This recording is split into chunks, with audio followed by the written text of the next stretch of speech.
Thank you, Mr. Speaker. If the Chair Bang will yield for a question. Representative Vang will yield to a question. Representative Mekeland. Thank you, Mr. Speaker. Chair Bang, I had a constituent that's very much into this cottage food thing. I'm sure you're abundantly aware of who they are. We'll leave names out of it. However, the question I have for you, in this, on page, I believe it's 79, it allows for the shipping of pet treats, but not for all of the products that they make. Can you help me? And today in the Senate, it came up and it was discussed that it was more of a House provision, that it was limited to this. Can you help me understand why this is being limited, more so on the House side and on the Senate side, why there is such a concern to not allow it to all?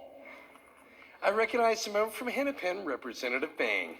Thank you, Mr. Speaker, and Representative Mekeland, thank you for your question. The short answer is food safety concerns. Right now, cottage food producers, they don't have to go through inspection. They don't have to get licensed. And over the pandemic, they have grown to be 7,000 producers who are cottage food. And the reason why we decided to limit to pet treats is because it won't affect human health.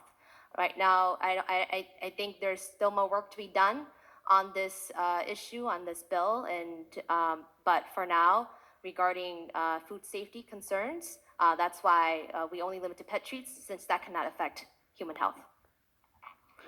Representative Mekeland. Thank you, Mr. Speaker. So if Representative Bang will yield to another question? She will yield for another question. Representative Mekeland. Thank you, Mr. Speaker.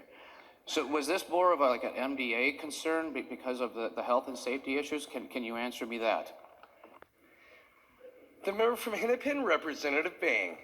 Thank you, Mr. Speaker. This is also our concern too. Representative Mekeland. Thank you, Mr. Speaker.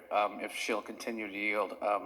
She will yield. Representative Mekeland. So Representative Vang, when you said it's also our concern, does that mean it's both the MDA as well as the committee's concern?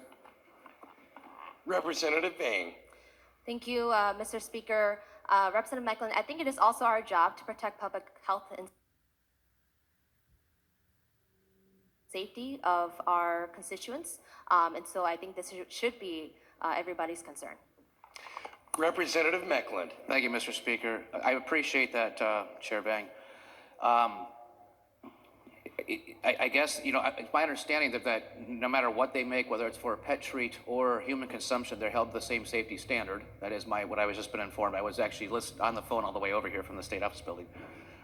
And however, I will say that I understand putting your foot in the water, but if you hurt my little Fluffy, I'm going to be really, really upset as a guy who spent 4 hours in the emergency care vet in St. Cloud last Sunday. Thank you, Mr. Speaker.